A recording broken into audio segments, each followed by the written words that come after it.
8, 7, 6, 5, 4, 3, 2, 1. Qui ça l'antenne? Corruption au Mali avec comme invité M.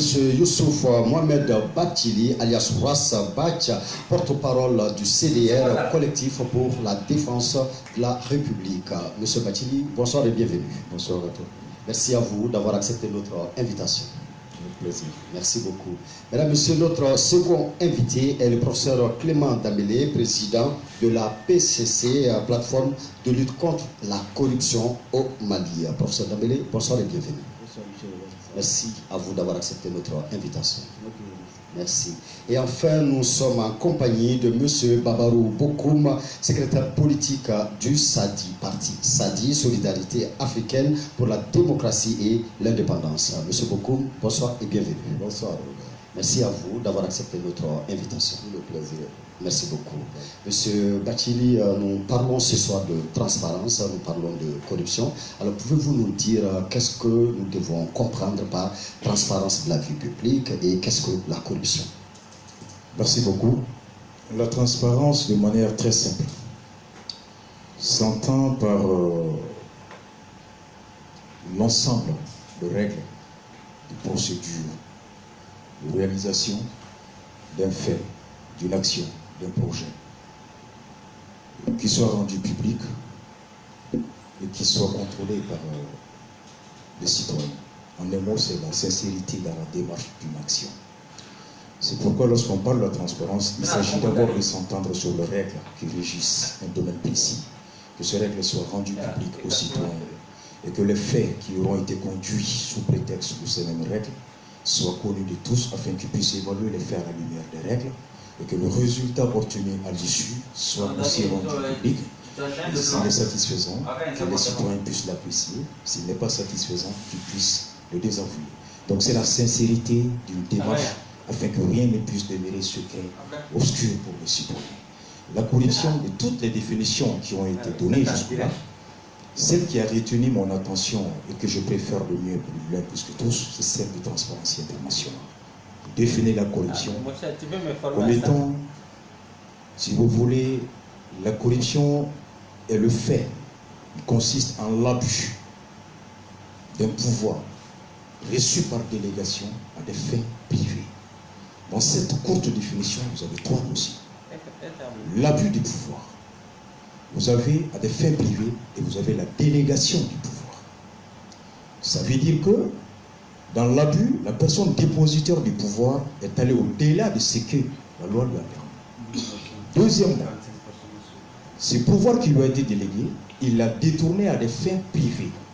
Le Transparency pose la notion de fin privée ici, qui va au-delà de l'enrichissement exclusif de la personne dépositaire du pouvoir pour s'intéresser à ceux qui sont autour de lui, ses amis, sa famille, tout ça. Et troisièmement, vous avez, si vous voulez, la notion de délégation, ce qui étend la corruption à des sphères privées comme les associations, les syndicats.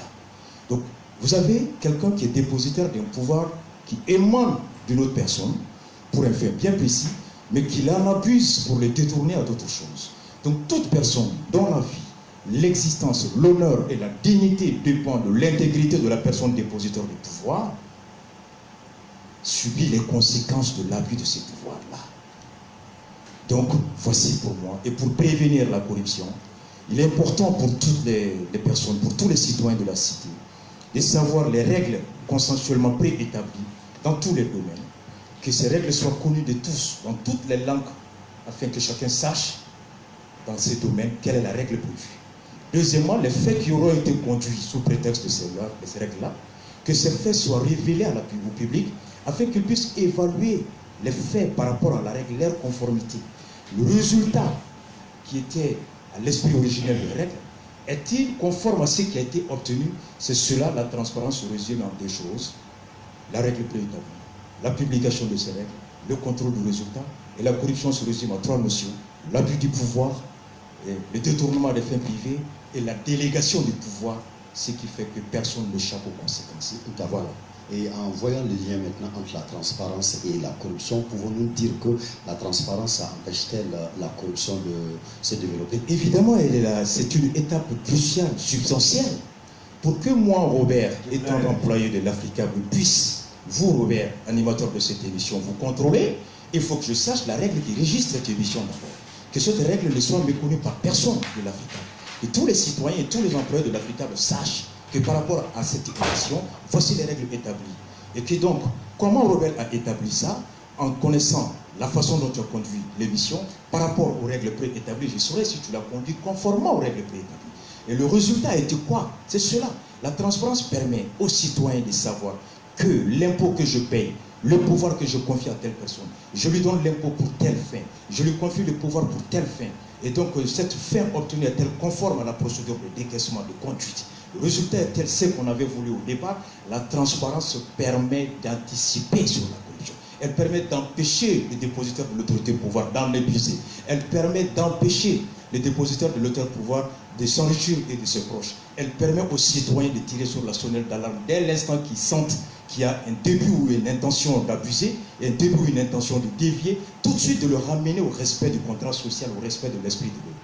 Donc c'est un mécanisme d'anticipation, c'est un mécanisme de dissuasion, c'est un mécanisme de contrôle citoyen. Il est indispensable, il est à l'origine, au milieu et à la fin. Merci Monsieur Bathily, professeur Damélé. Alors dites-nous en ce moment, l'absence de transparence est-elle un facteur d'aggravation de la corruption? Merci beaucoup. Vous savez, là où il n'y a pas de transparence, ça veut dire que la corruption est proliférée. Mais il faut rajouter que, on connaît des pays comme le nord de l'Europe du Nord, on sait que dans certains pays comme le Botswana, que la corruption est réduite de façon conséquentielle, la corruption est réduite de façon remarquable. Mais il faut savoir aussi que la transparence, elle se définit aussi par la notion d'impression et la notion de redevabilité. C'est-à-dire que lorsqu'on vous met dans une mission, lorsqu'on vous met dans un acte à accomplir, et que de retour, le citoyen a la possibilité d'interroger le système, le citoyen a la possibilité d'interroger l'exécutif, et que l'exécutif a le devoir et l'obligation de répondre de façon claire et nette, suivant les normes établies, là, on parle de la transparence. En un français très simple, lorsqu'on vous demande de faire quelque chose, lorsqu'il y a des règles établies et que vous devez exécuter ces règles, et de l'autre côté, il y a des citoyens qui subissent, pas forcément négativement, mais qui subissent l'acte commis, et qu'il y a le lien d'interrogation et les liens de réponse, ce qu'on appelle le principe de la redevabilité, on parle de transparence qui va aboutir, dont l'un des éléments est la bonne gouvernance. Donc transparence égale bonne gouvernance, quelque part, mais transparence ne peut pas mettre fin à la corruption. Ça donne l'impression, ça donne le sentiment, ça permet à la population, aux citoyens de prendre le pouvoir d'interroger les gouvernants qui ont le devoir de la redevabilité. Justement, professeur, vous dites que transparence égale bonne gouvernance. Ne peut-on pas dire que bonne gouvernance aussi égale fin de la corruption? Non, c'est-à-dire qu'il faut qu'aujourd'hui, qu'on arrête de mentir, par exemple, aux gens en disant que on va corruption zéro. Ça n'existe pas. Ce n'est même pas possible. La corruption est aussi vieille que l'humanité. C'est-à-dire que la corruption, elle vient d'où? Elle vient du sentiment de s'approprier, du sentiment de commettre un acte en sa faveur ou à la faveur de quelqu'un d'autre. Que ce soit matériel, que ce soit moral, que ce soit intellectuel, la corruption, elle se définit tout simplement par l'envie, par le désir de poser un acte pour se privilégier et bénéficier d'un positionnement stratégique par rapport à l'autre, en dehors du système établi. Ça veut dire tout simplement que quand on dit aujourd'hui aux gens qu'on va lutter contre la corruption, il y aura zéro corruption, c'est comme si vous êtes en train de dire que tout le monde ira au paradis. Oui, ça fait plaisir à tout le monde d'aller au paradis, mais tout le monde n'ira pas au paradis. C'est comme tout le monde, il ne peut pas avoir zéro corruption. Mais le phénomène peut se réduire à tel point que ça va toucher l'éducation, ça va toucher la vie publique, ça va toucher la vie quotidienne, et qui fait que les citoyens peuvent bénéficier de ce qu'on lui doit, et que les gouvernants auront le sentiment de la redevabilité, c'est-à-dire de la mission à accomplir et de rendre compte au peuple. Et c'est ça qu'il faut viser, et non de mentir pour dire que s'il y a transparence, il n'y a pas de corruption, et la bonne gouvernance, c'est la corruption zéro. Aucun indicateur de mesure ne peut aboutir à la corruption généralisée. D'accord, merci professeur Dambélé. Monsieur Bokoum, alors en tout cas au Mali, nombreux sont les organes et les institutions de lutte contre la corruption. Est-ce que nous pouvons dire que tous ces organes, toutes ces institutions sont assez efficaces dans cette lutte? Oui ou non, pourquoi? Bonsoir. Permettez-moi d'abord de saluer la mémoire de nos soldats tombés l'autre jour sur le front vers Meyaka. Et à l'occasion, je demanderai quand même aux amis et aux camarades ici d'observer une minute de silence. Je vous en prie. Merci.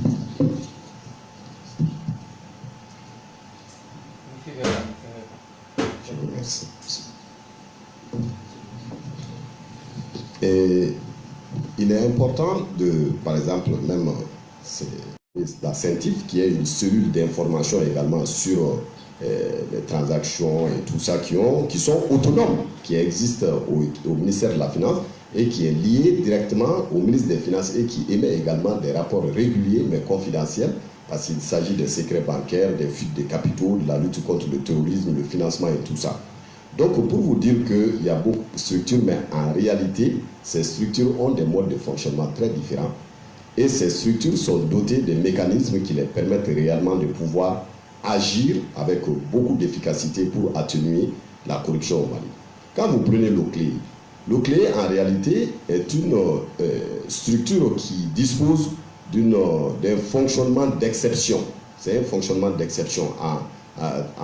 Par exemple, au niveau c'est la seule structure qui demande, c'est-à-dire qui inverse la charge de la preuve. C'est-à-dire que ce n'est pas forcément à la justice de prouver que vous avez volé, mais c'est à vous de prouver que vous n'avez pas volé. Donc l'OCLE est doté de cette capacité de pouvoir inverser cela, et ce que d'autres considèrent comme un principe de droit, un principe de tribunaux d'exception. En réalité, ça peut être ça, mais en réalité également, ça existe en droit classique. Aras va dire sous son contrôle comme il est juriste, et ça existe en droit classique, en matière économique. Donc l'inversion de la charge de la preuve, c'est ce qui est appliqué même dans les pays européens. Vous ne pouvez pas, en France, disposer d'un immeuble si vous ne travaillez pas. Ce n'est pas possible. Même si vous mettez une somme quelconque au niveau de la banque, systématiquement, vous êtes appelé pour que vous justifiez cela. Donc on a ces différentes structures. À côté de ça, il y a le pôle. Le pôle économique qui est une structure de la justice, qui est d'ailleurs la seule structure au Mali qui fait rentrer énormément d'argent dans le domaine de la justice. Il faut rentrer des milliards dans les caisses de l'État. Et d'ailleurs même, c'est l'occasion de le dire, ils sont très mal traités par rapport à l'OCLE, qui est une structure où les gens ont 3 millions, 4 millions. Vous avez le vérificateur général qui fait des rapports, qui les envoie, qui dispose, qui prend dans les 5, 7 millions. Mais au niveau du pôle, ceux-là même qui sont en contact direct avec ces présumés délinquants financiers ne sont pas à l'abri du besoin, parce qu'ils sont exposés, n'ayant pas beaucoup de salaire, et pourtant ils côtoient les plus grands riches du pays, les plus hauts fonctionnaires de l'État. Et donc moi je pense que si on veut que cela puisse être amélioré, qu'on puisse au moins revoir leur statut pour les doter comme les autres structures qui luttent contre la corruption, parce que sinon ils seront aussi corruptibles très facilement. Donc à partir de là, et quand vous prenez toutes ces structures, Robert, qui sont en train de travailler aujourd'hui, on voit visiblement que c'est un manque de volonté politique au pays, et ce manque de volonté politique est lié tout simplement à l'existence d'un système qui est corrompu, un système qui oblige même des gens de bonne foi à rentrer dans le réseau de la corruption. Donc il convient aujourd'hui de revoir le problème au niveau du système et non pas de revenir à des niveaux individuels, de poser les combats sur des hommes pour ce qu'ils sont et non pas pour ce qu'ils représentent. Voilà toute la contradiction que nous avons dans le domaine de la lutte contre la corruption. Merci M. Bokoum, M. Bachiri. Alors M. Bokoum vient de nous parler de ces organes-là en deux types. Ces organes de répression, disons de dénonciation, et ces rattachés au ministère des Finances, telle la Direction nationale de contrôle des finances, la Direction nationale du Trésor et ça fait combien d'heures le Trésor national, la Direction nationale aussi des marchés publics et des délégations des services. Ils ont pour mission d'agir en amont par rapport à l'application, de veiller sur l'application des normes de dépenses des deniers publics. Au titre encore de ces contrôles administratifs, vous avez le Parlement, qui a deux types de rôles, qui agit en amont aussi au niveau du contrôle des lois des finances, sur le budget d'État, les comptes spéciaux. Mais rien qu'à ce niveau du contrôle administratif, qui sont des formes de contrôle, les trois administratifs, parlementaires, les trucs, mais rien que par le niveau du contrôle administratif, vous avez 4 types de contrôle. Le contrôle a priori, le contrôle concomitamment, les trois, et le contrôle a posteriori. Ces différents services qui sont rattachés au ministère des Finances agissent en amont. Ils sont dans tous les services. Et concomitamment, vous avez au niveau de chaque département des services internes, des gestionnaires, qui, eux, ont le pouvoir d'agir pour sécuriser la gestion des ressources qui leur sont confiées. Et ce qui est le plus important, c'est aussi le contrôle a posteriori. Le contrôle a posteriori, il a parlé tout de suite du contrôle général des services publics, CGSP. CGSP a été créé par Alpha en 2000. Il a été créé en 2000. Il a une compétence étendue, pouvoir de s'intéresser à tous les départements ministériels.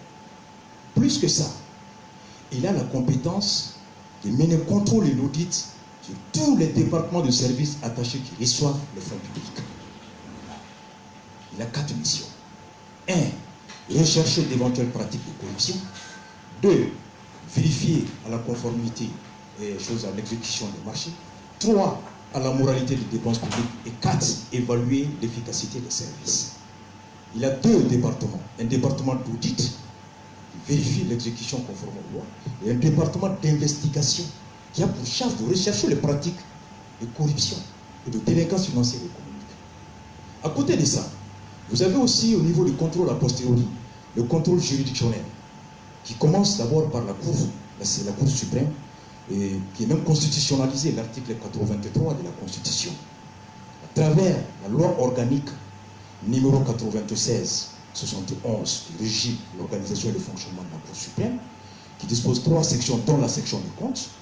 Cette section a le pouvoir de contrôler tous les exercices budgétaires clos et de recommander les choses à l'endroit de l'exécutif et du législatif. Toujours dans le cadre du dispositif de contrôle juridictionnel, le plus important, c'est ce qu'il a parlé, les pôles économiques, ont été créés par le décret numéro 03-245 du 16 décembre 2003 par ATT. Les pôles économiques sont rattachés auprès de 3 cours d'appel, Kaye, Bamako et Mopti. Ils sont dotés d'un parquet spécialisé, d'un ou des cabinets d'instruction spécialisés, d'une brigade économique et financière, et avec des assistants spécialisés, qui ont pour compétence de mener des enquêtes préliminaires sur toutes les infractions de faux monnayage, contrefaçon. Ces trucs-là aussi, vous avez le vérificateur général qui produit un rapport. C'est là où se pose même la question. Connaissant la compétence matérielle et la compétence territoriale de la CG, du contrôle général des services publics, il n'y avait même pas raison de créer le vérificateur général. Puisqu'il a toutes les compétences. C'est une question de coopération. Et le dernier déficit, c'est qu'on atteste le communiqué du procureur suite à l'affaire de Bakary Togola, où il dit que le lanceur d'alerte qui les a saisis les a aidés à mieux comprendre les lignes comptables. C'est traduit qu'il y a un déficit de capacité intellectuelle à maîtriser les infractions à caractère économique et financier. Ce qui renvoie à une formation accrue des magistrats dans ce domaine qui requiert des compétences exceptionnelles, spécifiques pour pouvoir mener à bien leur boulot. Et dernièrement, c'est aussi l'obstacle de la loi. Les ministres aujourd'hui, du fait qu'ils soient suspectés ou poursuivis, ne peuvent être poursuivis que devant la Cour de justice avec une procédure politique. Je vois mal une majorité parlementaire politique mettre en accusation un ministre de majorité politique. Donc il y a assez d'obstacles. D'accord, voilà. Nous aurons certainement le temps d'en parler. Professeur Damélé, alors il y a beaucoup d'infractions. Il y a beaucoup d'infractions dans ce que nous pouvons vraiment constater sur le terrain dans le pays. Alors est-ce que nous avons des instruments d'évaluation en fait, de toutes ces infractions afin de déterminer le degré de corruption chez nous? Non, nous avons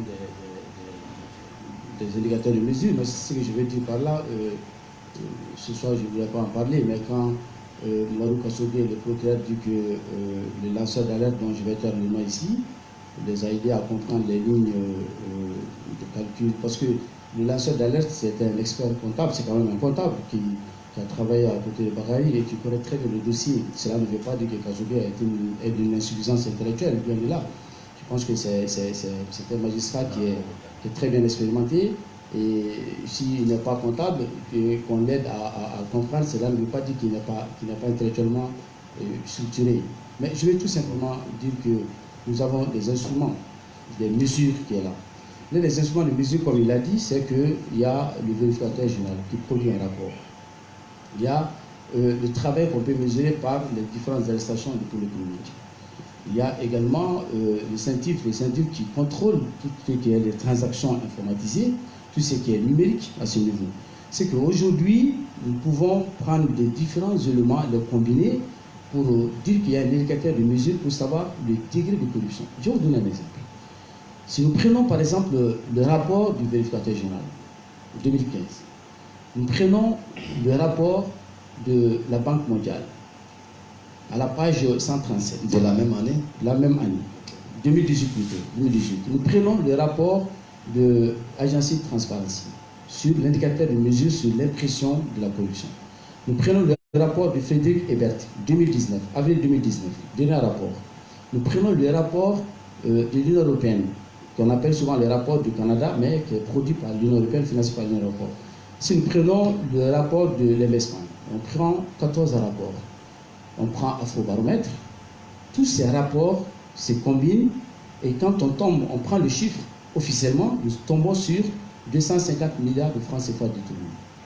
Ça veut dire qu'on a un indicateur de mesure pour quelqu'un qui s'y prend, quelqu'un qui se donne un exercice à lire différents rapports, à les combiner, à trouver les chiffres et à le faire du total, faire une classification de la corruption, de dire que finalement, si les Maliens ont cette impression de la corruption, et quels sont les services qui sont concernés, même si on sait très bien que le rapport de Frédéric Ebert classe la douane comme étant le premier de la classe des plus corrompus au Mali, suivi par la police, etc. Mais il faut que nous ayons nous-mêmes notre indicateur de mesure, notre capacité à mesurer la corruption par nous-mêmes et que nous affranchissons d'autres méthodes et que sur le terrain, ce sont des Maliens qui font la mesure. Deuxième élément que nous allons mener et que nous allons publier en mars prochain, c'est le taux exponentiel et le taux de bassesse de la corruption. C'est-à-dire à quel taux, quelle est la croisière de la corruption sur les 10 années qui sont passées. Et la dernière chose, c'est de voir les perspectives. Qu'est-ce que le Malien pense de la corruption et quelles sont les solutions que le Malien apporte aujourd'hui à la corruption? Parce que ça nous amène à répondre à une question de dire qu'il n'y a pas de méthode contre la corruption. Vous avez votre méthode, moi j'ai ma méthode. Il n'y a pas de bonne méthode, il n'y a pas de mauvaise méthode. Et chacun applique sa méthode. Et finalement, la bonne méthode, c'est d'écouter les Maliens, c'est d'aller vers les Maliens, au plus près des Maliens pour comprendre que le paysan qui se trouve à Nangalasso, par exemple, et le paysan qui se trouve à Yorosso, et l'éleveur qui se trouve à Tombouctou, quelle est son impression sur la corruption et quel outil on peut le doter pour lutter contre la corruption et quelle est sa part de solution. Sa part de solution parce qu'il faut sortir de l'idée tout pensante, de concepts tout pensés pour dire que la corruption finalement, on la définit, on la classe là, et finalement, la corruption pour lutter, il faut passer par ça. Non, il faut écouter les populations, il faut trouver des solutions. Parfois, la lutte contre la corruption, peut-être que c'est par la culture, la tradition, c'est peut-être pas le comportement, peut-être pas des outils qu'on mettra en place, on en discutera. Mais je pense qu'à partir du mois de mars, nous, on va sortir ces différents outils, on va faire un premier rapport qui permettra de poser pour la première fois dans l'histoire du Mali les différents éléments qui puissent apporter la lutte contre la corruption de façon conceptuelle et de façon structurée. Merci, professeur Dembélé. Monsieur Bokoum, alors, sur quelles données objectives, mais vraiment mesurables, quantifiables, se fonde-t-il votre engagement dans la lutte contre la corruption, ou alors pouvez-vous nous parler de vos véritables motivations dans cette lutte contre la corruption? C'est une question plateau. Après, M. Bokoum, ce sera votre tour, M. Bachili. Merci Robert. Sur les motivations réelles pour lesquelles, en tout cas nous, on se bat contre la corruption, ça date de loin. Ce n'est pas un événement récent. Je pense que les uns et les autres auront quand même l'honnêteté de le reconnaître. Que même la création de mon parti, il y a l'une des raisons de la création du parti Sadi est basée sur le fait de ne pas accepter ce type de gouvernance. Vous savez, je vous ai parlé de volonté politique. Au Mali, on a moins de 1% qui est alloué au budget du ministère de la Justice. Vous savez très bien qu'en normes internationales, pour avoir les normes, c'est-à-dire que pour qu'un secteur soit considéré comme prioritaire, il faudrait qu'il ait au moins 5%. Donc à partir de là, vous allez vous rendre compte réellement que la volonté politique fait tout pour qu'il n'y ait pas une véritable indépendance de la justice. Ça, c'est non politique. Il faut dire les choses telles qu'elles sont, et c'est les raisons pour lesquelles nous nous battons également pour que cela puisse être une réalité, la séparation des pouvoirs, pour que cela puisse permettre aux Maliens de bénéficier d'une bonne gouvernance. Donc l'arsenal juridique est plombé par une volonté politique, par un parlement qui vote des lois corrompues, parce que c'est là qu'il s'agit. Une justice ne dispose que l'instrument des lois. La justice n'a pas autre chose. Son seul instrument, ce sont les lois. Et donc, à partir du moment où vous avez des lois qui quittent déjà dans un environnement corrompu et qui est mise en œuvre par un exécutif qui sort des entrailles de cette majorité, qui ne fait que des lois corrompues, en ce moment, il faudrait que les gens s'attendent à des jugements eux aussi corrompus. Parce que quand la loi est corrompue, le jugement ne peut être que corrompu. Donc, c'est pourquoi nous disons que ce que fait les magistrats aujourd'hui est une très bonne chose.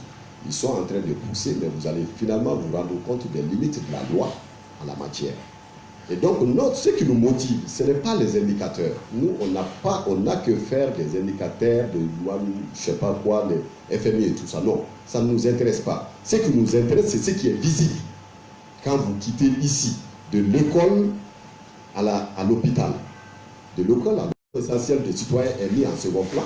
C'est à cause de l'aggravation de cette corruption. D'ailleurs, ce n'est même pas la corruption. J'ai toujours dit que ce mot est civilisé au Mali. C'est un pillage systématique des biens de l'État et en bande organisée. Merci à M. Bokoum, à M. Bachidi. Merci. Je reviens pour rappeler à nos frères Clément que la lutte contre la corruption au Mali a toujours été conceptualisée. Le vérificateur général, c'est un concept. Le contrôle général des services publics, c'est un concept.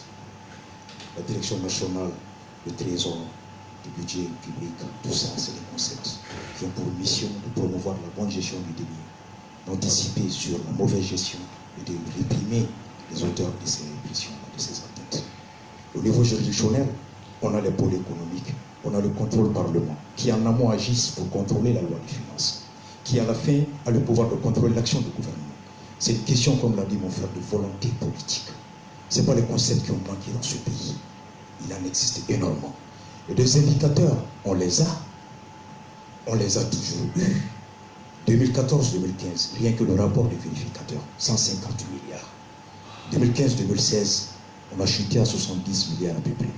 2016-2018, à 80 milliards. Les données sont là, quantifiables, chiffrées, qui sont partout, accessibles à tous. C'est ça même la notion de la transparence. Et j'en ai reproché à beaucoup d'hommes politiques qui ne vont pas chercher des éléments pour les analyser à la place publique. Chacun y a accès, mais on n'y va pas. On a des indicateurs. La motivation que nous avons à lutter contre ça, elle tient dans la définition même de la corruption dont je vous ai dit en l'entente de ce débat. C'est en l'abus du pouvoir reçu par délégation à des fins privées. Quiconque, dont la vie, l'honneur, la dignité de l'existence dépend de l'intégrité du dépositaire de ce pouvoir public, en subit les conséquences. On ne saurait ne pas se soucier de son propre sort. À tous les égards, ça touche. On a parlé de la corruption jusque-là. Les causes sont quoi? Les formes de corruption, énumérons-les. Les causes, vous avez la mauvaise gouvernance, la faiblesse des institutions, la faiblesse des salaires et le poids de la tradition. Les formes de gouvernance, de corruption qu'on peut énumérer ici. Vous avez ce qu'on appelle le dessous des tables, c'est quoi? Donner de l'argent à un responsable officiel afin qu'il agisse vite, soit qu'il agisse de manière souple ou qu'il favorise quelque chose. La fraude, c'est quoi? C'est la falsification des factures. Le népotisme, c'est quoi?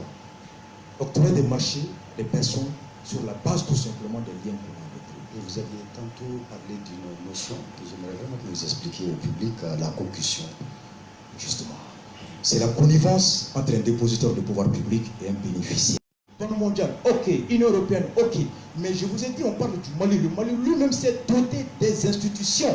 Le Mali s'est lui-même assis, réfléchir à la corruption, concevoir des systèmes, élaborer des structures, les doter de capacités juridiques, des capacités matérielles et humaines pour anticiper, endiguer et corriger. Mais tout est dans la volonté de l'homme en charge de conduire ça. Robert, ce n'est pas les textes qui manquent. Ce n'est pas les structures qui manquent, budget d'Ivoire. Rien qu'en 2011, on a investi près de 10 milliards dans ces structures-là. Vous savez combien ça coûte? Le CGSE, le contrôle général des services publics, c'est rattaché à la primature. C'est rattaché à la primature. Vous avez reçu Moussa Mara ici. Donc ce n'est pas des concepts qui manquent, mais c'est plutôt la volonté. Et la volonté, elle doit animer chaque citoyen. Elle doit agir afin qu'en amont, on puisse avoir des hommes capables d'être respecter les règles qui sont préétablies. En aval, avoir des gens qui soient capables d'appliquer les sanctions prévues en cas de manquement. Tant qu'on n'a pas ça, on ne saura pas. Les textes vont demeurer en tant que tu vas en l'état. Donc c'est un peu ça le truc. Les indicateurs, nous les avons. Les rapports de toutes ces structures qui sont publiques, des chiffres qui sont là, alarmants. Et comparer aussi, il a dit mon frère, que la justice recouvre par le biais des procédures de recouvrement. Il faut comparer ce que la justice recouvre par rapport à ce qui est sorti. Le manque. Et c'est cela que tu évalues l'efficacité de nos mécanismes de prévention de lutte contre la corruption. Merci, M. Bachili. Professeur Dambélé, quelles sont vos motivations? Les motivations sont très simples. Je ne vais pas ramener Arasbat à l'école, c'est mon frère, donc je pense qu'il a dépassé l'âge de retourner à l'école pour qu'on fasse la différence entre le concept et l'instrument, l'outil de contrôle. C'est carrément différent. Tout ce qu'il cite, ce ne sont pas des concepts, ce sont des structures, ce sont des instruments, des outils, et quand je parle de concept, je parle de la société civile. Bon, peut-être qu'il n'a pas bien suivi ce que j'ai dit, mais je parlais de la société civile. Et je disais que la société civile va se doter des moyens de mesure, indépendamment de l'État, qui lui-même participerait, parce qu'il est assez intelligent et on a besoin de lui, de son expérience, pour qu'il participe à ce grand travail de contrôle par la société civile. Mais quand je parle de la conceptualisation, là je ne parle plus de concept, de la conceptualisation. Il s'agit aujourd'hui de sortir de cette forme de dénonciation stérile, de dire que, par exemple, Robert a volé 30 millions, Rasbat a volé 3 milliards, M. Liel a volé 25 milliards, Clément a volé 70 milliards. Ça peut faire plaisir aux gens. On va en débattre sur Facebook, on va en débattre sur WhatsApp, on va t'applaudir quelques jours, 2-3 jours, ça te donne une certaine notoriété frivole. Mais en réalité, est-ce qu'aujourd'hui le Malien lambda, est-ce que le paysan qui se trouve dans son champ a besoin qu'on passe tout notre temps depuis des années à dénoncer, et à critiquer, à dire et sans proposer la solution? C'est là où je parle de la conceptualisation aujourd'hui de la lutte contre la corruption. Ce n'est qu'une continuité, une suite logique de ce que mon frère Arasbat a commencé par la dénonciation. Il le fait très bien, il passe tout son temps à le faire, et je le remercie devant le peuple malien, mais je veux tout simplement dire que aujourd'hui, il faut continuer et aller au-delà et dire qu'il faut poser d'autres actes par la société civile, d'autres actes par les citoyens engagés. Il faut une réorganisation de la société civile. Il faut une autre conceptualisation. Je ne parle pas de concept. Il y a des concepts qui existent, même si on ne va pas retourner dans le dictionnaire pour donner certaines différences, mais je veux tout simplement dire, il y a des instruments qui sont là. Ce ne sont pas des concepts. Le vérificateur général, ça vient du Canada. Et moi, je parle du concept à la malienne. Le casca, ce n'est pas l'invention malienne. J'ai dit aujourd'hui, je disais tout à l'heure qu'il faut aller interroger le paysan malien dans un champ, il faut interroger les leveurs, il faut interroger le jeune diplômé sans emploi pour qu'il te dise quelle est sa part de la lutte contre la corruption, quelle est sa vision de la lutte contre la corruption, et qu'est-ce qu'il pense qu'on peut lutter contre la corruption. Et là, on pose les premiers jalons réels de la lutte contre la corruption, réfléchis, pensés, conceptualisés, mis en place par les populations, qui sera la base même de la lutte contre la corruption pour continuer. On est aujourd'hui en train de passer, si vous me donnez 2 minutes. 1 minute. 1 minute. Vous savez, Robert, je vais vous dire quelque chose. C'est que à partir de 91, parce que tous les débats qu'on fait ce soir, on va partir Et je vous assure que le jeune malien n'aura rien compris. Ces grandes définitions académiques. J'en suis ravi. Mais peut-être toi et moi on comprend. Et je veux que ce soir, le malien qui se trouve à Sikasso, qui nous écoute, et l'ouvrier qui vient de sortir de son usine, qui est aussi malien, nous comprennent. Il nous comprendra avec un français simple, mais avec une façon de dire plus pédagogique. Je ne ferai pas un discours académique, je ne vais pas dire des trucs pour que les gens regardent dans les dictionnaires. Il y a une bourgeoisie compradore qui est née au Mali, à partir de 1991, avec la démocratie. Cette bourgeoisie compradore, ça permettra aujourd'hui de comprendre, quand je parle de la conceptualisation, de comprendre ce soir ce que j'appelle par conceptualisation. À partir de là, vous êtes sociologue, vous allez très facilement comprendre. Sauf qu'il faut vraiment aller vite. Je vais aller très vite. Si vous voulez, vous le prenez sur mon temps après, et laissez-moi expliquer ça aux Maliens. Okay. Ça sera très important parce qu'on va faire la différence entre dénoncer, poser des actes et trouver la solution. Cette bourgeoisie compradore malienne, elle a été composée majoritairement par des intellectuels qui, on est arrivé à prendre le pouvoir sans réfléchir à la gestion du pouvoir. Parce que le problème, ce n'est pas la conquête du pouvoir. Le vrai problème, c'est que c'est la gestion du pouvoir et non la conquête.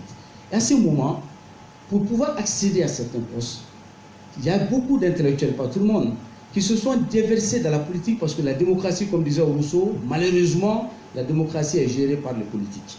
Et du coup, ils se sont déversés dans la politique pour avoir tel ou tel poste, pour devenir directeur, il faut être politisé, pour devenir généraux parfois, général, il faut être politisé, il faut, pour atteindre un certain niveau, pour être ministre, il faut... Bon, donc du coup, les gens se sont politisés finalement, et cette bourgeoisie comprador qui s'est déversée dans la politique a pris le pays en otage.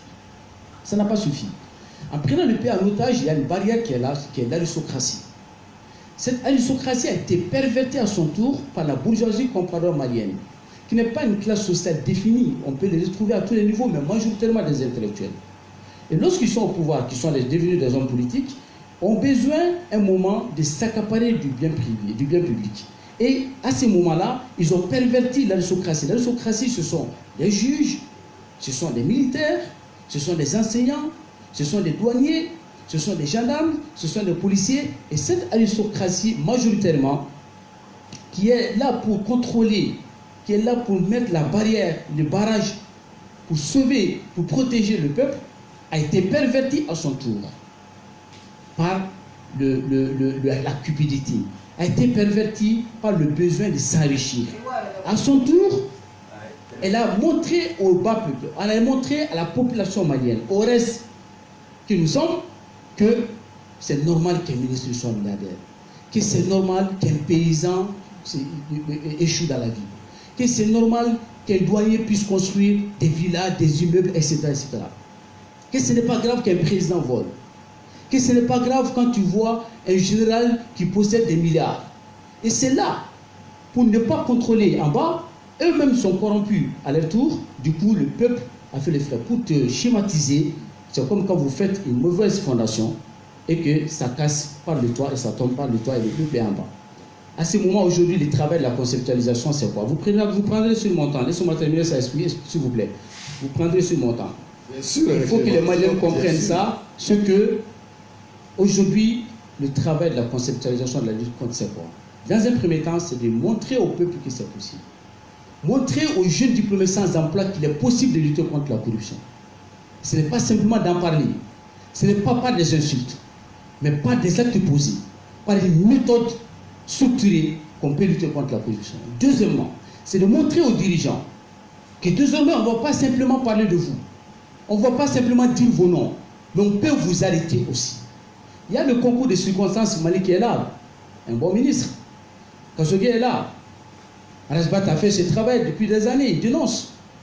Il y a la plateforme PCC qui dépose des plaintes. Les choses continuent comme ça. Et aujourd'hui, cette conceptualisation, le Mali en a besoin. Et la deuxième chose, c'est de mettre en place des outils. Grande figure de la lutte contre la corruption, pour les gens, vos combats, en fait, ne sonnent dans beaucoup de têtes que, en fait, populisme. Parce que pour beaucoup de gens, vous connaissez beaucoup d'autres dossiers que vous ne donnez ce que vous ne dénoncez pas. Vous faites un choix bien précis de certains dossiers. En fait,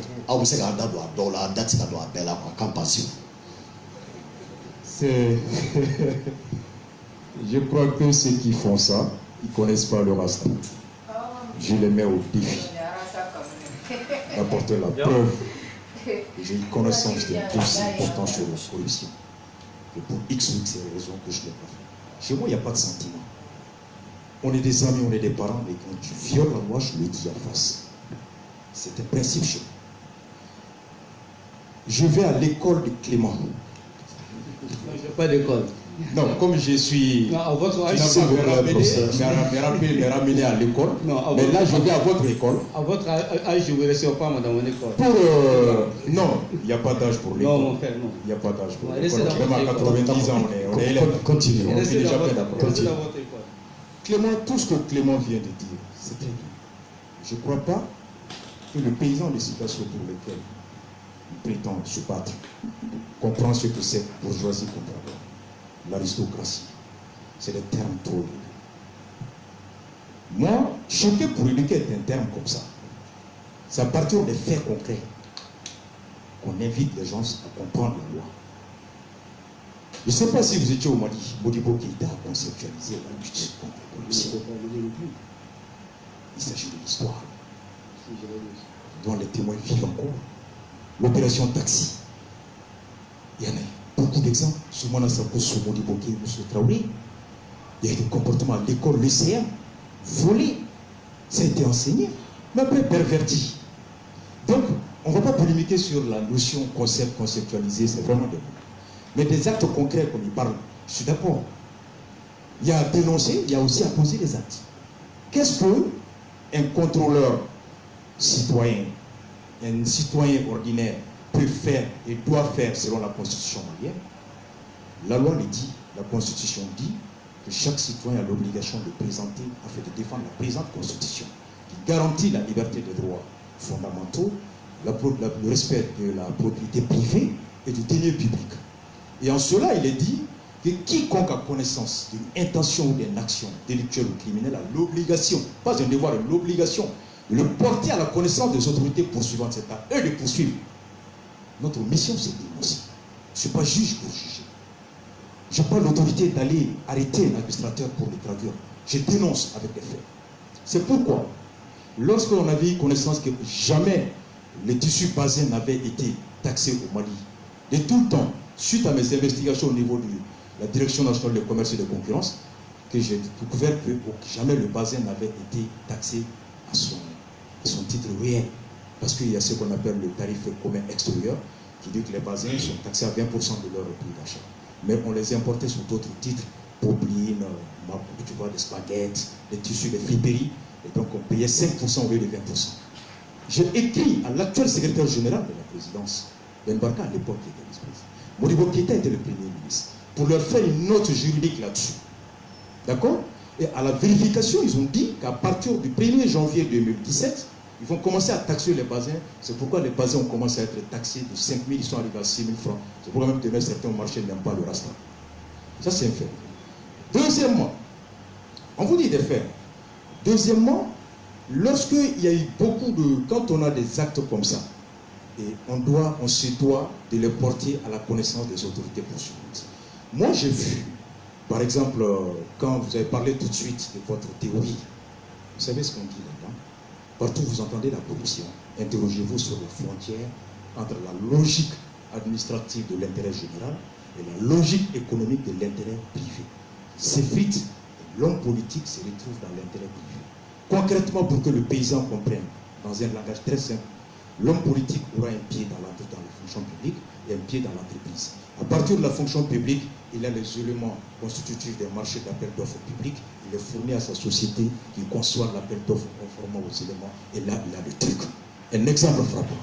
Vous avez le règlement intérieur de l'Assemblée nationale qui dit que tout responsable d'une société à but lucratif, élu député, a au plus 1 an, 3 ou 6 mois, pour démissionner de son poste de directeur d'entreprise publique, sous peine d'être considéré comme démissionnaire d'office de son mandat électif.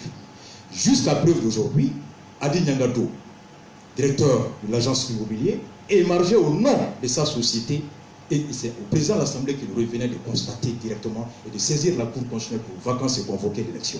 Ce n'est pas moi qui peux le faire, Clément. Je l'ai dénoncé, invité le président de l'Assemblée à le faire. Deuxièmement, La députée Château, en 2016, a eu un marché d'entente direct avec la présidente. Signé à son nom, c'est des entorses graves à la loi. Et troisièmement encore, vous, Clément, vous êtes un bon frère à moi que je vous aime beaucoup. Voilà. Vous savez, lorsque j'ai lu une de vos interviews dans la presse, vous avez dit que vous avez causé avec un procureur qui vous a dit qu'il ne poursuivra jamais quelqu'un qui aura détourné 300 millions.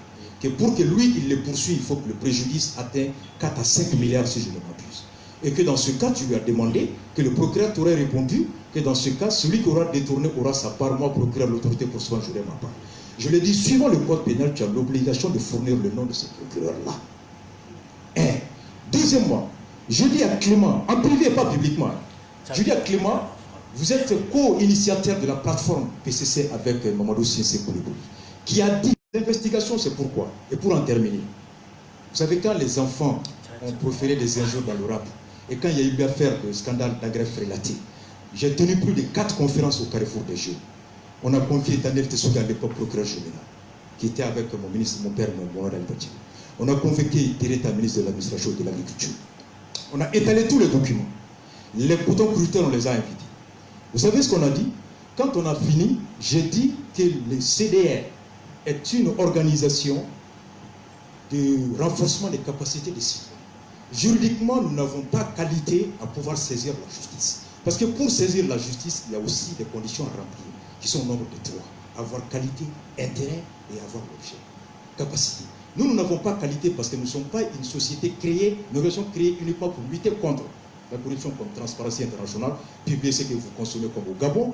Donc comme PCC est là, ils sont juridiquement recevables dans l'action contre la corruption. Je dis toute société ou toute organisation au Mali qui est créée pour lutter contre la corruption, le CDR se propose de leur commettre un avocat pour agir. Je peux le faire, mais je passerai pour un démagogue, un populiste.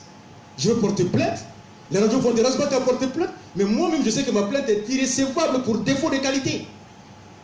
Je le dis la même chose à Biprem Diawara, un bon grand frère, qui venait me trouver au Carrefour en cause, quand il a porté plainte contre Ibeka. Je dis, grand frère, c'est bien, mais vous avez été candidat au Canada. Vous connaissez les procédures pour être candidat. Vous ne pouvez pas ignorer les lois au Mali.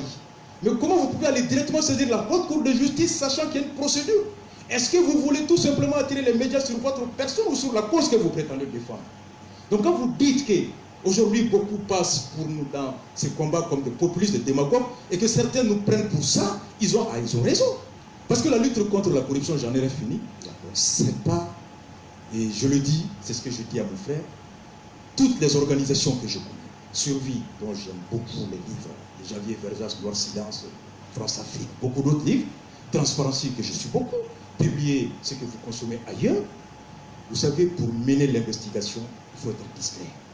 Quand tu dis, monsieur, j'arrive demain investiguer chez toi, tu ne trouveras rien. Tu dois être discret, tu investigues. C'est pourquoi chaque fois qu'il reste à soir, c'est avec des documents. Mais je ne dis pas, je viendrai chez vous demain à l'heure. Qu'est-ce que je vais trouver? D'accord. C'est ça le combat. Merci. Merci. Ils n'ont pas déposé de dossier à l'OCLE, s'ils en ont. Je pense que c'est aussi simple que ça. Et il y a également, on a parlé de... Moi, je vous ai dit que tout ceci, à vous entendre, quand vous expliquez la difficulté, par exemple, le fait que vous ne pouvez pas le faire sur d'autres formes, et que Clément explique toute une démonstration à travers la bourgeoisie comprador. Non, juste sans vous interrompre, je dis juste qu'on dénonce ce qui est un devoir à nous. Maintenant, passer au-delà de la dénonciation, ça c'est pas notre ressort. Ça c'est le ressort des organisations spécifiques.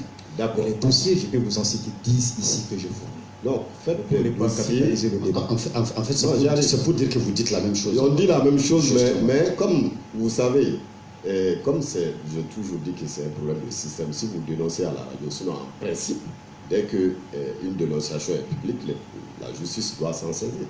Alors pour éviter la langue de bois, il aurait été mieux de faire un document, de déposer avec l'accusé de réception, que vous l'avez. En ce moment, il ne peut pas dire qu'ils ne l'ont pas vu.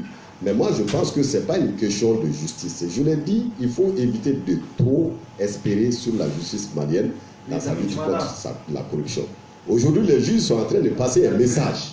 C'est un message qu'ils sont en train de passer. Pendant qu'ils étaient en grève, les gens ont dit les corrompus qui grèvent. C'est ce qui a été dit. Tout le monde l'a dit.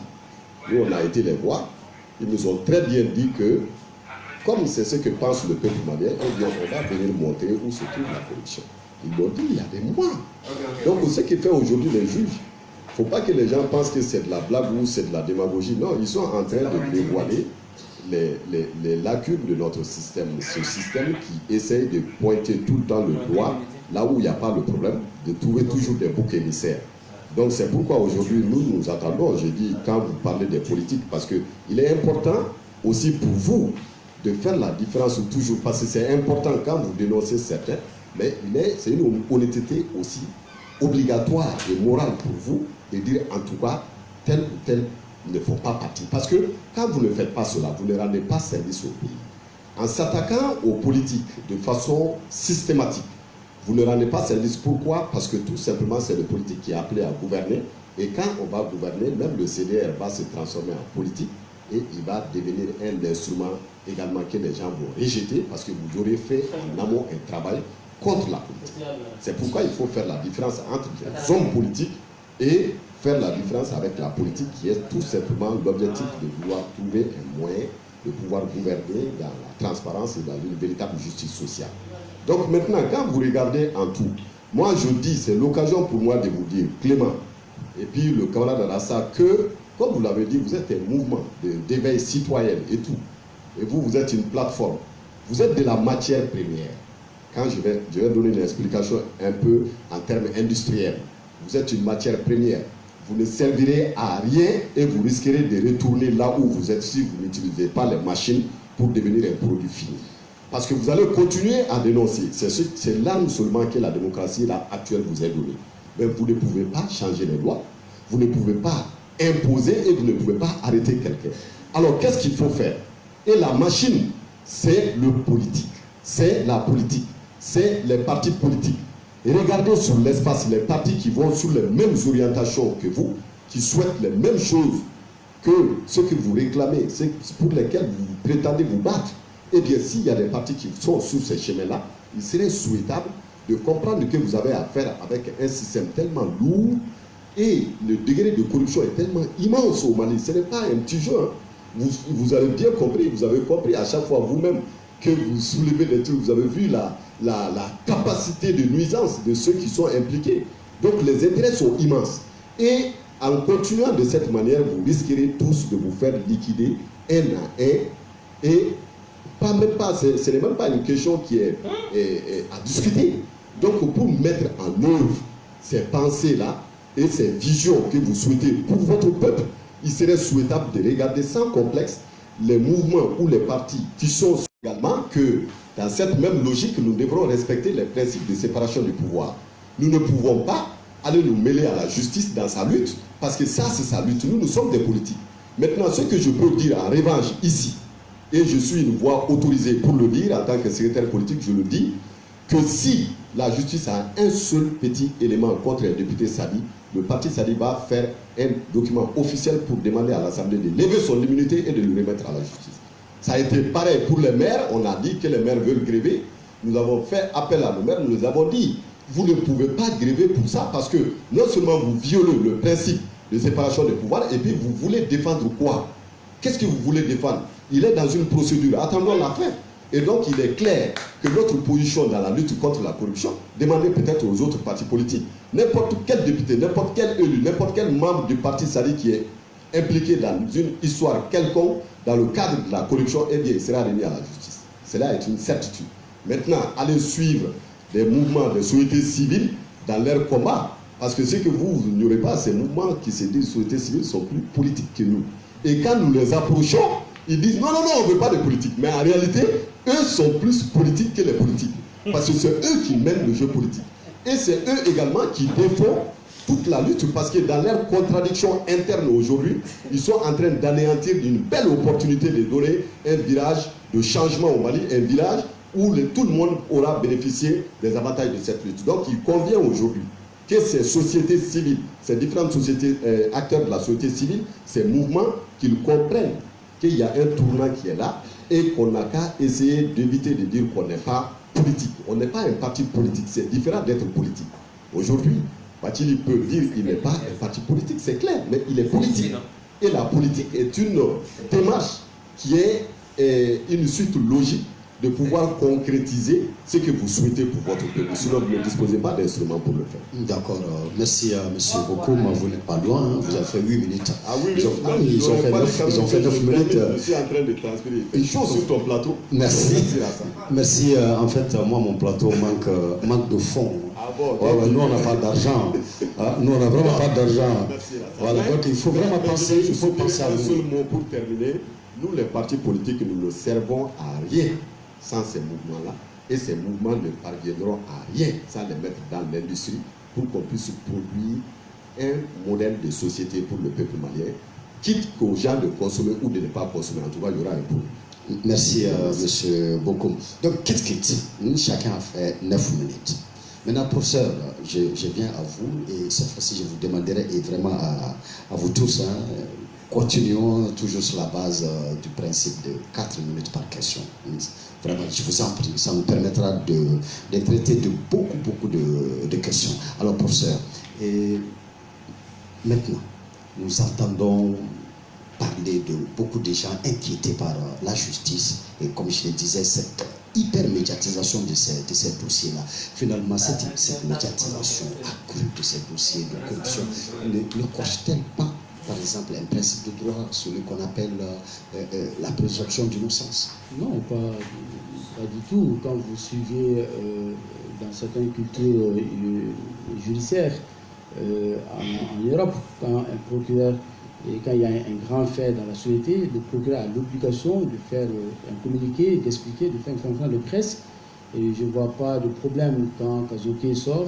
Et je pense qu'il mesure le contour de ce qu'il dit. C'est quand même quelqu'un qui est très avéré, quelqu'un qui est intellectuellement bien structuré, pour quelqu'un qui le connaît. Et il sait ce qu'il dit. Il y a pas de, ça n'enlève pas la présomption d'innocence. En fait, tous les gens qui sont arrêtés jusqu'à présent ne sont pas accusés juridiquement pour dire qu'ils sont coupables. Il y a la présomption d'innocence, c'est que pour l'instant, il y a toujours, professeur. Alors, finalement, il convient alors d'arrêter les gens, les mettre en prison pour continuer les enquêtes, ou ne fallait-il pas plutôt terminer les enquêtes et arrêter les gens? Non, en fait, il faut comprendre qu'il y a des éléments à charge. C'est-à-dire que le procureur procède des éléments, il est à court de l'enquête, donc il a clôturé une partie, je vais simplement dire la chose, il a clôturé une partie de son enquête qui lui permet de vous interpeller. Quand vous êtes interpellé, il y a l'interrogatoire, donc il vous pose beaucoup de questions. C'est à partir de là, il vous demande des preuves. C'est à partir de tous ces éléments qu'il décide, en âme et conscience, et selon le cadre juridique, de vous placer en détention ou pas.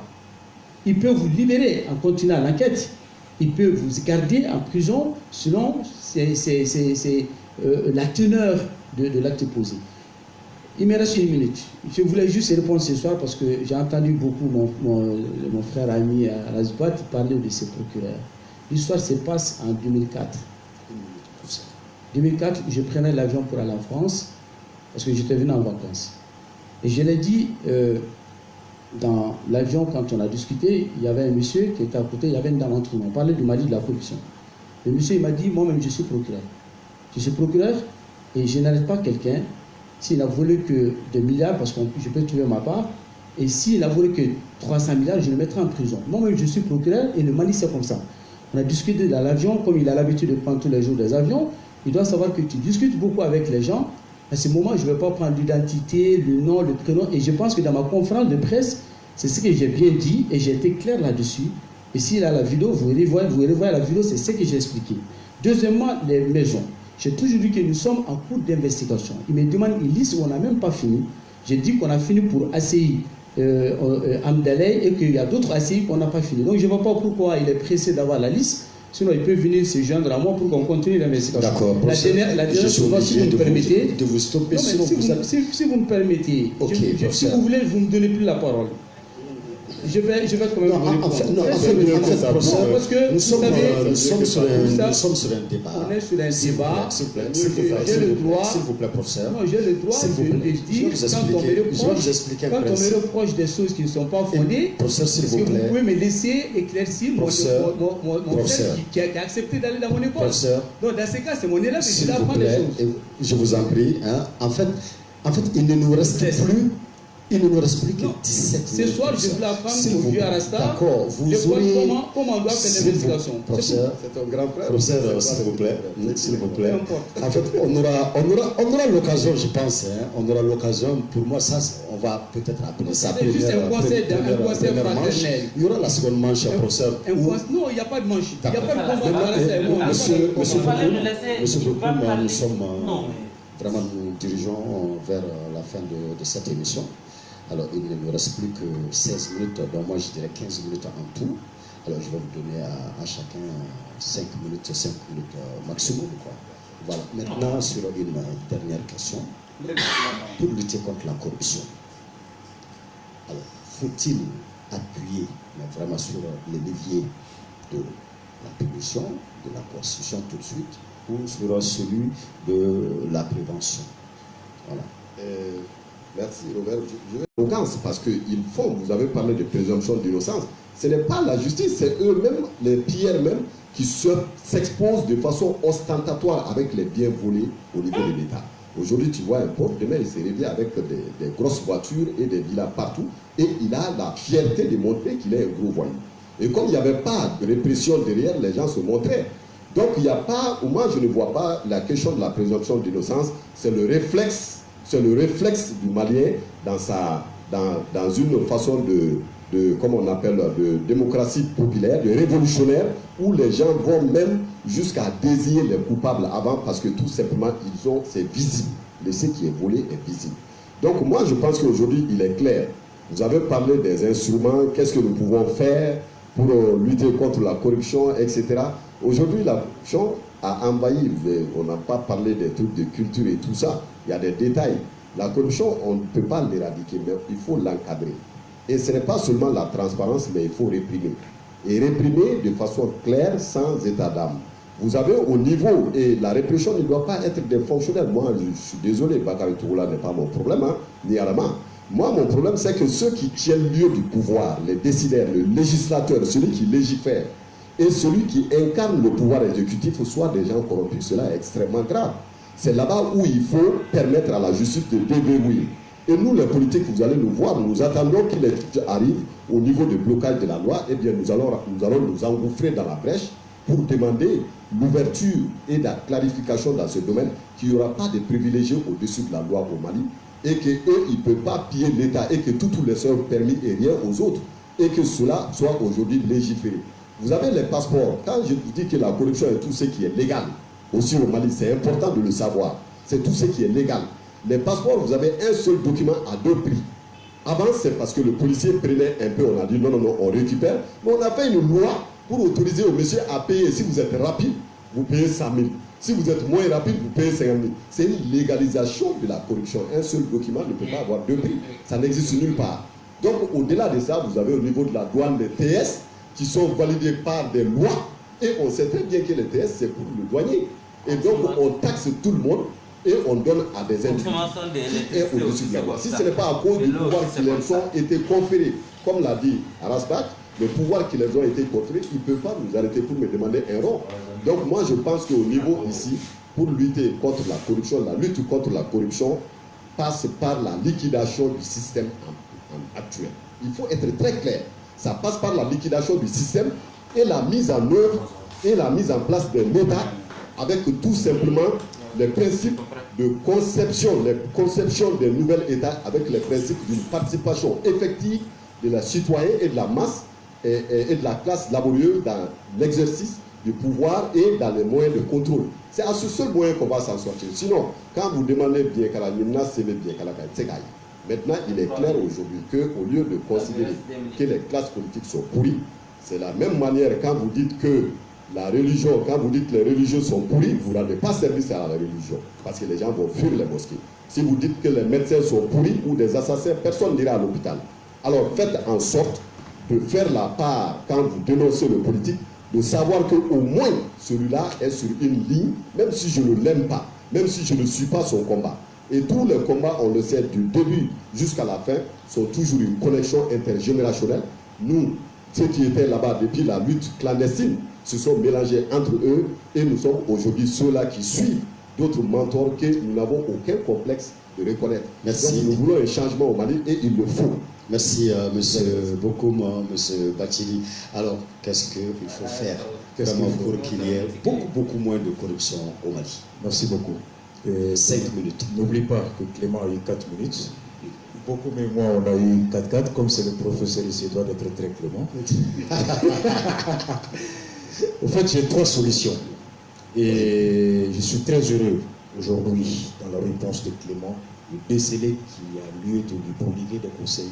Et à travers lui, il y a beaucoup de personnes. Il est de bonne foi, hein, mais il y a des erreurs qui peuvent lui coûter très cher. Les 3 propositions pour lutter contre la corruption. Sinon 2 majeures, hein, et pour appuyer un point de Clément par rapport à la médiatisation, c'est tout à fait normal. Le procureur, il est l'avocat de la société. Il agit au nom du peuple, de l'intérêt public. Et le placement en détention provisoire obéit à un esprit majeur, la justice, qui est de préserver les chances de manifestement de la vérité. C'est lorsque le juge d'instruction, qui a seul pouvoir de placer quelqu'un sous mandat, estime que suivant les éléments révélés à l'enquête préliminaire, qu'il y a des indices graves, et que vu la position ou le poids financier ou décisionnel ou politique de la personne suspectée, qu'en le laissant dehors, il y a risque de faire disparaître certains éléments qui peuvent être de nature à empêcher le manifestement de la vérité. 2, qu'il a les capacités de pouvoir fuir et échapper à la justice. 3, qu'il a le pouvoir de pouvoir faire taire certains témoins qui peuvent être des obstacles au manifestement de la vérité. Tout à fait, mais je reste toujours avec vous, sans vous retirer la parole, M. Bathily. Mais imaginez justement, le statut de ces personnalités est tel qu'aujourd'hui, nous nous posons la question, après tout ça, et qu'on nous parle de non-lieu. Pensez-vous que le peuple il y a la présomption d'innocence. En fait, leur placement sous mandat de dépôt n'est pas, si vous voulez, une accusation, n'est pas une condamnation, je veux dire, bien sûr. Mais ils sont placés sous mandat pour préserver les chances à la vérité de pouvoir se manifester. Vous voyez? Parce que s'ils sont dehors, il y a beaucoup de chances qu'ils puissent faire taire certains témoins, qu'ils puissent faire disparaître certains éléments de preuve, qu'ils puissent même échapper en fuyant le pays à la confrontation de la justice. Mais en cas de non-lieu toujours. En cas de non-lieu, c'est la justice. C'est à eux d'apporter les éléments de décharge. Juste une question. À quoi avons-nous pensé pour rétablir l'honneur de ces gens? Parce que pour beaucoup de gens, c'est des corrompus. Non, mais rien que la décision de relax, rétablir leur honneur. Rien ne dire que vous n'êtes pas responsable, ça rétablit ton honneur déjà. C'est tout à fait évident. Maintenant, les solutions. Pour moi, tout ce qu'il y a aujourd'hui, les problèmes liés à la corruption sont d'ordre administratif, législatif et même constitutionnel. Législative, on a cité le cas, par exemple, de la haute cour, la procédure devant la haute cour de justice qui passe par la... Lequel président, conseil des ministres, est aussi président du conseil suprême de la magistrature. La séparation n'est pas réelle. Vous voyez? Donc pour moi, il faut que nous ayons une loi qui puisse, il faut modifier afin d'enlever au président le pouvoir de présider le conseil suprême de la magistrature et par conséquent le pouvoir d'affecter, de lutter les juges. Ce qui va, qui va enlever les juges sous les pressions de l'exécutif. Et le deux conseils que je donne à mes frères, suite à sa réponse par rapport au procureur, je dénote qu'il est de bonne foi. Mais encore à sa place, quelqu'un que je rencontre dans l'avion, dont je ne connais ni l'identité, je ne saurais propager sa parole qui peut être tenue par des milliers de personnes qui ont confiance en moi. Aujourd'hui, il y a l'association des procureurs pour cela. Ils peuvent vous poursuivre pour ça. Parce que vous avez dit qu'un de leurs a avoué qu'il ne poursuivra pas quelqu'un qui aura détourné le denier public jusqu'à hauteur de 5 milliards. Cela est de nature à porter atteinte à l'honneur et à la dignité du corps des magistrats. L'association a pour objet de défendre l'intérêt matériel et moral des membres de son corps. Ils peuvent le poursuivre, de divulguer le nom de ce procureur afin d'épargner les autres de ces déshonneurs-là. Et ce jour, vous ne pouvez pas invoquer que c'est dans l'avion que vous l'avez dit. Ça, c'est net. Deuxièmement, j'ai entendu mon frère Clément, suite à l'affaire au contrat au niveau de l'aéroport. Dans la réponse, vous avez dit que le directeur de l'aéroport vous a appelé personnellement pour vous demander de venir former les agents. Vous savez, le délit de favoritisme dans le code pénal. Vous avez soumissionné à 9,9 millions. Vous étiez en concurrence avec des autres soumissionnaires, 10-11 millions, dont je tairai les noms. Donc quand vous dites sur la place publique que le directeur m'a appelé. Je suis allé de bonne foi appuyer à renforcer les capacités. Ça veut dire que le directeur vous a communiqué les termes de référence. Est-ce qu'il en a communiqué aux deux autres concurrents? C'est ce qui s'appelle le délit. Donc si vous, Clément, vous étiez au courant qu'il y a d'autres concurrents et que le directeur vous a appelé personnellement pour venir faire les termes de référence, pour venir faire les formations. Donc si vous êtes en connaissance de ça, selon la loi pénale, vous vous rendez complice avec le directeur de l'aéroport du délit de favoritisme qui est puni par la peine d'emprisonnement. D'accord. Donc pour vous conseiller, vraiment il faut faire beaucoup attention à ce qu'on dit. Ça c'est vraiment l'élève qui conseille son professeur. Merci M. Bathily. Alors professeur, s'il vous plaît, professeur Clément, vous avez 5 minutes pour terminer. Alors sur une question, qu'est-ce que nous pouvons vraiment faire pour réduire considérablement les degrés de corruption chez nous? S'il vous plaît, s'il vous plaît. Merci beaucoup. Je pense que si j'avais une école sur eux, je n'aurais pas pris à l'ASBAT. Vous avez 5 minutes, professeur. 5 minutes, je vous couperai à l'heure pile. S'il vous plaît. Ok. Il serait l'un des élèves les plus médiocres de ma classe. Je ne peux pas comprendre quelqu'un qui a fait voir ses rabaisse au plus bas niveau intellectuel à ce point. Ça s'appelle la médiocrité. Mais je ne suis pas là, je le respecte beaucoup. Il m'appelle mon frère, je l'appelle mon frère. Ce qu'on propose, aujourd'hui, il faut former les magistrats. Ils ont besoin d'être accompagnés, d'être formés. Ils ont besoin d'être structurés. Il faut former tous les corps d'intervention, c'est-à-dire la police, la gendarmerie. Il faut aussi informer les populations sur les enjeux de la corruption. Il faut également mettre en place des outils efficaces pour lutter contre la corruption, comme la digitalisation par exemple. Il faut aujourd'hui qu'au XXIe siècle, nous arrivons à informatiser notre système de gestion administrative, financière et judiciaire pour permettre à ce que les usagers soient mis dans leurs droits et protégés contre les abus. Et il faut également sensibiliser. Sensibiliser, c'est-à-dire donner un sens à la lutte contre la corruption. Ce sens à la lutte contre la corruption permettra aux primo-arrivants, c'est-à-dire les enfants qui vont naître, les petits qui vont... Parce que la corruption, ce ne sont pas que des majeurs, des personnes âgées. Il y a aussi des petits-enfants, donc dans le système d'éducation, dans le système de formation, dans la citoyenneté, et ça nous permettra d'aboutir, d'arriver à travailler, à agir sur la conscience populaire. Et cette conscience populaire, ce que moi j'appelle la révolution des consciences, va nous permettre d'arriver à un nouveau type de Malien. Un nouveau type de Malien, ce n'est pas celui qui va naître, mais celui qui est déjà là, mais qui va comprendre qu'on ne doit pas toucher au bien public, qu'on ne doit pas faire de trafic d'influence, qu'on ne doit pas manipuler, et qu'on ne doit pas mentir, et pour terminer, qu'on doit faire des bonnes investigations pour ne pas raconter des bêtises aux gens. Donc, c'est pour vous dire, aujourd'hui, dénoncer cette tuerie. Et comme il ne répond jamais à mes invitations, j'espère que cette fois-ci, il viendra soutenir l'armée malienne. Laisse-moi parler, je ne vous ai pas coupé. Donc, je pense qu'il viendra. Non, je suis en train de vous inviter. Et s'il vient, donc... Ah ben, moi, je vous envoie le message. Mais bon, enfin, pour terminer, je vais vous dire une chose. Vous savez, monsieur Robert Dissa, le travail des journalistes, parce que c'est un chroniqueur. Moi, je le connais que chroniqueur. Le travail des journalistes... 30 secondes, professeur. 30 secondes, c'est l'investigation. On ne doit pas raconter des bêtises aux gens, parce qu'on est écouté par des gens.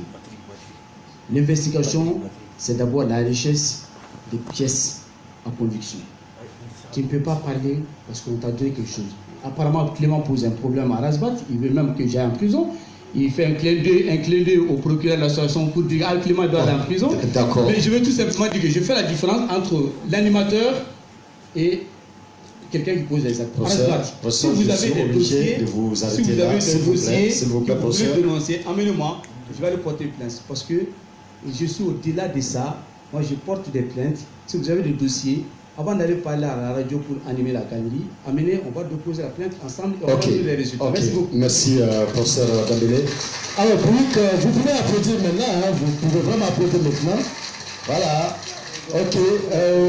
Voilà, mesdames, messieurs, c'était votre émission politique, le débat d'Africable Télévision sur le thème ce soir, transparence de la vie publique et lutte contre la corruption au Mali avec monsieur Youssouf Mohamed Bathily, alias Rasbach, porte-parole du CDR, collectif pour la défense de la République, que nous applaudissons. Voilà. Un tonnerre d'applaudissements au professeur Clément Dambélé. Il est le président de la plateforme de lutte contre la corruption au Mali et Beaucoup d'applaudissements à M. Babarou Bokoum. Il est le secrétaire politique du SADI, Solidarité africaine pour la démocratie et l'indépendance.